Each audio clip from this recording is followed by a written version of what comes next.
reading head ဆိုတာက data တွေဖတ်တဲ့ခေါင်းပေါ့နော်။ reading head က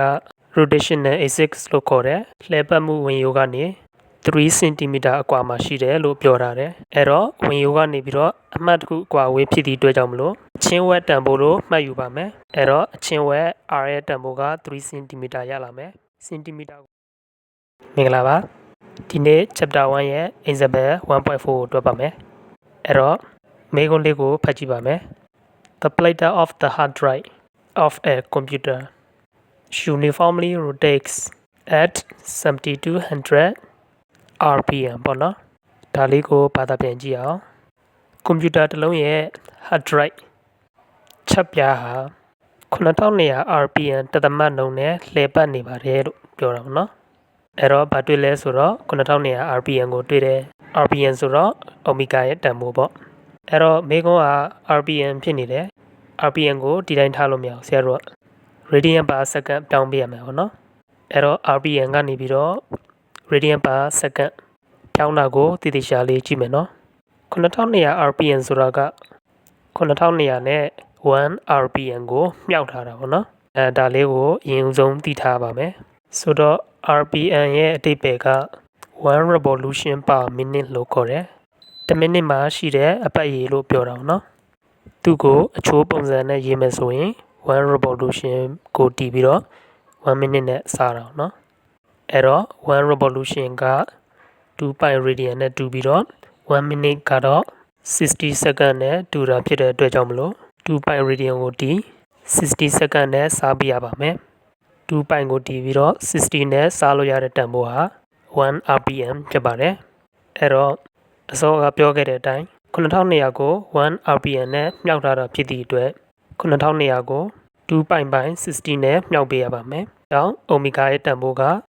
9200အမြောက်2 pi by 60ဆိုပြီးတော့ရလာပါမယ်။အဲ့ဒါကိုရှင်းလိုက်မယ်ဆိုရင်240 pi radian per second ဆိုပြီးတော့ omega ရဲ့တန်ဖိုးလေးရလာပါမယ်။မေးခွန်းကိုဆက်ပတ်ကြည့်အောင်။ If the reading head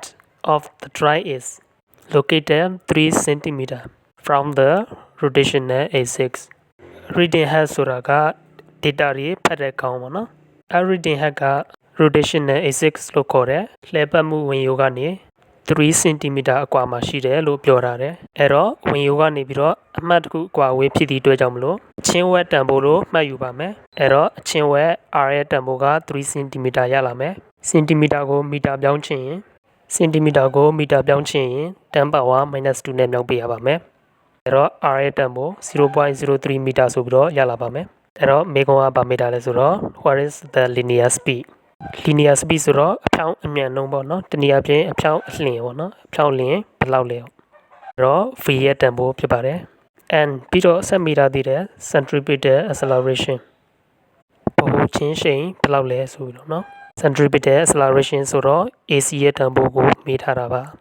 on the point on the plate just below the reading head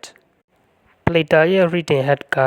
3 cm အမှတ်မှာရှိတဲ့ centripetal acceleration AC တန်ဖိုးနဲ့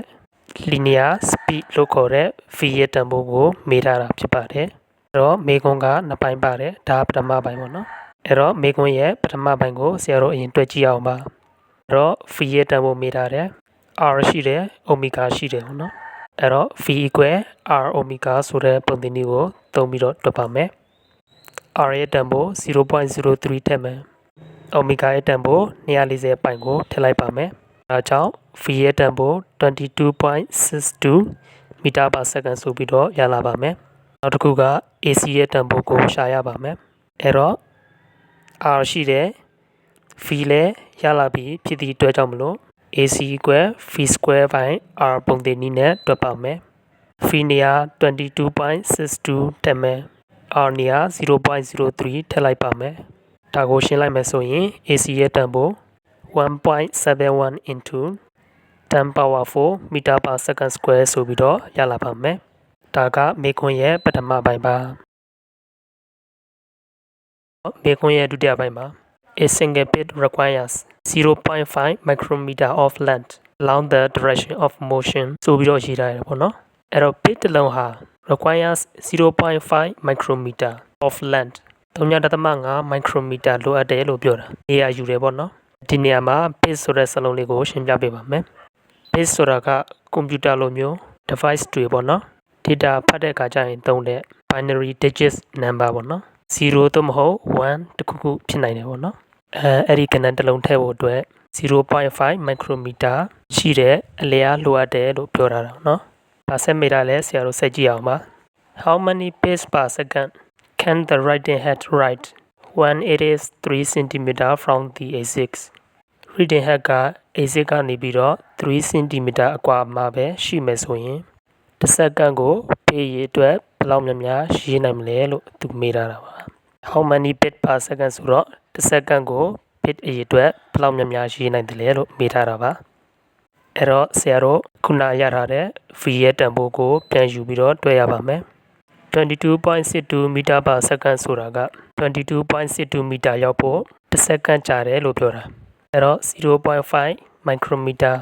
ဒီနည်းအားဖြင့် 0.5 into 10 power minus 6 meter မှာ bit တစ်လုံးထည့်လို့ရမယ်ဆိုလို့ရှိရင် 22.62 meter မှာ bit ဘယ်နှလုံးရေးနိုင်မလဲပေါ့နော်အဲအချိုးကိုယူပြီးတော့တွက်ပါမယ်သူမေးထားတာက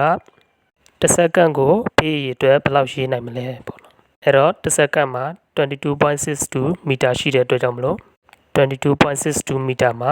bit ရေးအတွက်ဘယ်လောက်ရေးနိုင်မလဲလို့မေးထားတာ ਨੇ အတူတူပါပဲအဲ့တော့အများလို့အနည်းစားချေအချိုးချပြီးတော့တွက်လိုက်တဲ့ခါကျတော့ 22.62 OT 0.5 into 10 power minus 6ဆိုပြီးတော့ရလာပါမယ်